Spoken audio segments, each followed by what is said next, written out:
নমস্কাৰ, আপোনালোকে চাবলৈ আৰম্ভ কৰিছে নিউজ নাও আৰু মই অনুপম বৰা।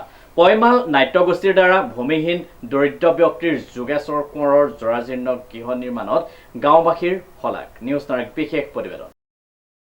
পয়মাল নাট্যগোষ্ঠীৰ দ্বাৰা ভূমিহীন দৰিদ্ৰ ব্যক্তি যোগেশ্বৰ কোঁৱৰৰ জৰাজীৰ্ণ গৃহ নিৰ্মাণত গাঁওবাসীৰ শলাগ।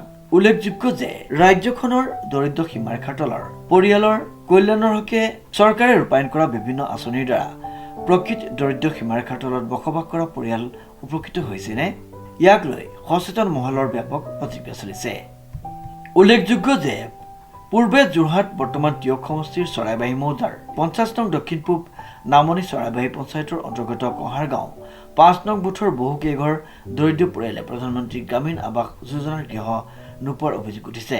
উদাহৰণস্বৰূপে 5 নং বুথৰ নিবাসী তথা দৰিদ্ৰ সীমাৰেখাৰ তলৰ 80 বছৰীয়া যোগেশ্বৰ কোঁৱৰ তথা মাটিয়া মিস্ত্ৰী নামেৰে পৰিচিত ব্যক্তিগৰাকীয়ে অভিযোগ কৰা মতে বিগত কংগ্ৰেছ চৰকাৰৰ কাৰ্যকালত 2010-11 বৰ্ষৰ গাঁও পঞ্চায়তৰ দ্বাৰা পকীকৃত 6টা টিংপাত কেইটামান আৰু লোহাৰ 3ডাল কেঁচি পাৰ্লিং বাদে একো পাবলৈ সক্ষম নহল। বৰ্তমান টিংপাত ৰেজিং পচি উৱলি বৰষুণ বতৰত পানী পৰা উপৰিও একেটা ঘৰতে পত্নী, এগৰাকী কন্যা আৰু একমাত্ৰ পুত্ৰ থাকিবলৈ বাৰুকৈ অসুবিধা সৃষ্টি হোৱা ব্যক্ত কৰে। পৰিয়ালটোক সহায় কৰাৰ উদ্দেশ্যে পয়মাল নাট্যগোষ্ঠীয়ে পৰিয়ালটোৰ গৃহত উপস্থিত হয়।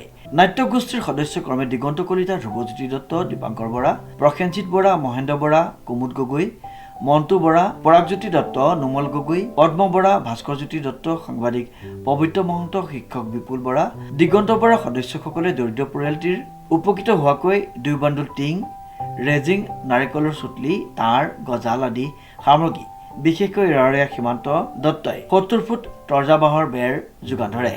লগতে 2জন মিস্ত্ৰী লগাই পুৰণা টিং বেৰ ভাঙি গৃহটি মেৰামতি কৰি পৰিয়ালটিক সহায় কৰাত পয়মাল নাট্যগোষ্ঠীক কৃতজ্ঞতা জ্ঞাপন কৰে স্থানীয় ৰাইজে।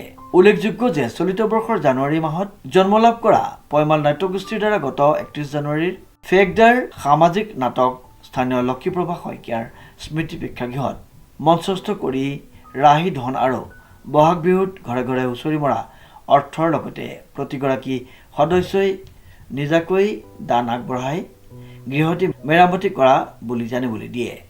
লগতে আহিবলগীয়া দিনত ফেকদাৰ দ্বিতীয় খণ্ড মঞ্চস্থ কৰি গাঁওখনৰ দৰিদ্ৰ পৰিয়ালক সহায় আগবঢ়াই যোৱাৰ প্ৰতিশ্ৰুতি প্ৰদান কৰাৰ লগতে অদ্য পৰিমিত বিদ্যুৎ নথকা যোগেশ্বৰ কোঁৱৰৰ গৃহত এটি সৌৰশক্তি চালিত ছ'লাৰ লাইটৰ ব্যৱস্থা গ্ৰহণ কৰা হ'ব বুলি পয়মাল নাট্যগোষ্ঠীয়ে সিদ্ধান্ত গ্ৰহণ কৰে। পয়মাল গোষ্ঠীৰ এনে পদক্ষেপক সচেতন ৰাইজে প্ৰশংসা কৰে। আমাৰ এই আপোনালোকে দেখিছে আমাৰ সন্মুখতে বহি আছে আমাৰ স্থানীয় আমাৰ সকলোৰে প্ৰিয় দদাইদেউ শ্ৰী মতিয়া কোঁৱৰৰ দদাইদেউ। তেখেতৰ মতিয়া নে মাতিয়া যোগেশ্বৰ আমি মানে স্থানীয়ভাৱে আমি মতিয়া বুলি তেখেতক জানো, এনে যোগেশ্বৰ কোঁৱৰ তেখেত দদাইদেউ। তেখেতৰ মানে এই অৱস্থাটো আপোনালোকে অকণমান এইফালে দেখিলে গম পাব, চালে গম পাব। যদি চৰকাৰী মানে কোনো আঁচনিৰ পৰা আজিলৈকে একো উপকৃত হোৱা নাই আৰু চৰকাৰৰ কোনো আঁচনি তেখেতক ঢুকি পোৱা নাই, চৰকাৰৰ পৰা একেবাৰে অৱহেলিত। আজিলৈকে তেখেতৰ ঘৰটোও নাপালে, এজাক বৰষুণ দিলে সদায় সেই মজিয়াত পানীৰ ভিতৰতে তেওঁলোকে শুব লাগে, খাব লাগে, এনেকুৱা এটা অৱস্থা হৈ আছিল। গতিকে আজি আমি আমাৰ স্থানীয় ইয়াতে পয়মাল নাট্যগোষ্ঠী বুলি এটা আমি যোৱা বছৰ এটা নাট্যগোষ্ঠী গঠন কৰিছিলোঁ আৰু এই পয়মাল নাট্যগোষ্ঠীৰ দ্বাৰা এখন আমি ফেকদাৰ 1 বুলি এখন আমি নাটকো পৰিৱেশন কৰিছিলোঁ আজি অলপ দিনৰ আগত।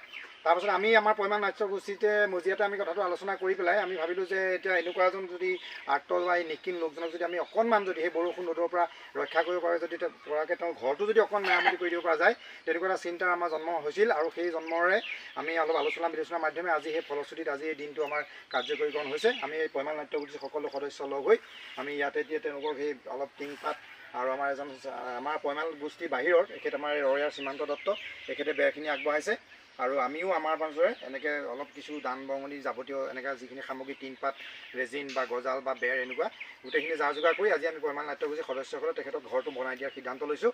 গতিকে আপোনালোকে দেখি সুখী হ'ব বা আপোনালোকে হয়তো ভাল পাব। এনেকুৱা এটা অৱস্থাত থকা এজন মানুহক আমি আত্মজনৰ কাষত থিয় দিবলৈ আমি নিজেও অলপ আজি গৌৰৱান্বিত মানে ভাবিছোঁ বা গৌৰৱ অনুভৱ কৰিছোঁ যে এনেকুৱা আত্মজনৰ কাষত থিয় হৈ নিজে এটা যিটো আত্মসন্তুষ্টি আমি এইটো পাই পেলাই আজি নিজকে ধন্য মানিছোঁ আৰু ভৱিষ্যতেও আমি এনেজনে আত্মজনক যদি কিবা সহায় কৰিব পাৰোঁ বা আমাৰ মানে ভৱিষ্যতে এতিয়া নেক্সট আমাৰ ফেকডাৰ 2 এখন আহি আছে আৰু সেইখনৰ বাৰু আপোনালোকক আমি জনাই থৈছোঁ। ফেকডাৰ 2 কৰাৰ পাছতেই আমি এনেকুৱা সামাজিক যি দুই এটা বা এনেকুৱা আত্মজনৰ কামত আহিব পৰা বা সহায় হ'ব পৰা যি দুই আমাৰ কাম আছে বা আঁচনি আছে বা আমাৰ আমি যিকোনো ব্যৱস্থা সেই ল'বৰ বাবে আমি সদায় উদ্যোগ লৈ যাম। শ্ৰীমন্ত মাধৱ বৰুৱাৰ ৰিপৰ্ট, নিউজ নাও।